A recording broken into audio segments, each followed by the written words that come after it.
Dominican media mission के दैनिक आहार में आपका स्वागत है।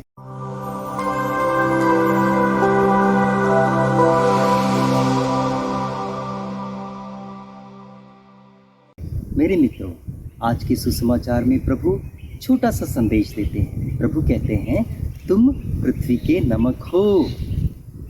तुम पृथ्वी के नमक हो। जब भी हम नमक के विषय में बातें करते हैं तो मात्र दो बातें हमारे जहन में आती है। पहली बात तो भोजन है और दूसरी बात है स्वाद। क्या प्रभु स्वाद और भोजन में भी दिलचस्पी रखते हैं? बिल्कुल भी नहीं। स्वाद और भोजन के अलावा ऐसी बहुत सारी बातें हैं जो हमें इस छोटे से उदाहरण के द्वारा बताने चाहते हैं। सबसे पहली बात, मेरे मित्रों, मैंने लेवी के ग्रंथ अध्याय 2 पद संख्या 13 से एक छोटा सा पाठ लिया है। आप ध्यान से सुने। प्रभु क्या कहता है?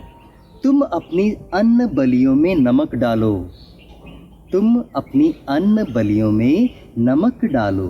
अपनी अन्न बलियों पर ईश्वर के विधान का नमक न भुलाओ। फिर प्रभु कहते हैं, तुम अपने सब चढ़ावों के साथ साथ नमक भी अर्पित करना। नमक को न भुलाना, नमक भी अर्पित करना। ये सभी बातें प्रभु कहकर क्या समझाना चाहते हैं? क्या प्रभु सचमुच खाने में और उसके भोजन में, उसके स्वाद में दिलचस्पी रखना चाहते हैं कि नमक को बिल्कुल भुलाना नहीं चाहते? बिल्कुल नहीं। मेरे मित्रों, नमक एक महत्वपूर्ण चिन्ह है, एक प्रतीक है। प्रभु चाहता है कि हम उस चिन्ह को समझें, उसे परखें और अपने जीवन में लागू करें।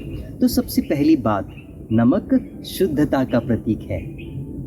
नमक शुद्धता का चिन्ह है। मात्र यही बात प्रभु समझाना चाहते हैं कि जब भी हम प्रभु के सानिध्य में जाएं, जब भी हम उसके सामने उसकी वेदी पर उपस्थित हो, तो हमारा दिल शुद्ध हो, हमारे विचार शुद्ध हो, हमारे इरादे शुद्ध हो। मात्र यही बात। हमारा दिल, हमारे विचार, हमारे इरादे शुद्ध हो जब हम प्रभु के सानिध्य में पहुँचे। दूसरी बात जो प्रभु हमें बताना चाहते हैं वो ये है, नमक मित्रता का प्रतीक है। पुराने ज़माने में नमक इतना महंगा हुआ करता था कि कहा जाता है कि सैनिकों के बदले में नमक की अदली बदली की जाती थी। तुम मुझे 1 सैनिक दो और बदले में मैं तुम्हें 10 किलो का नमक दूंगा। जी हाँ, इतना महंगा हुआ करता था। इतना ही नहीं, नमक का महत्व इतना था कि यदि एक व्यक्ति दूसरे व्यक्ति का नमक खा ले तो उसका वो मित्र बन जाता था। बिल्कुल यही बात प्रभु समझाना चाहते हैं। अपने बलिदान में नमक को चुटकी भर छिड़कने से भी तुम मेरे मित्र बन जा रहे हो।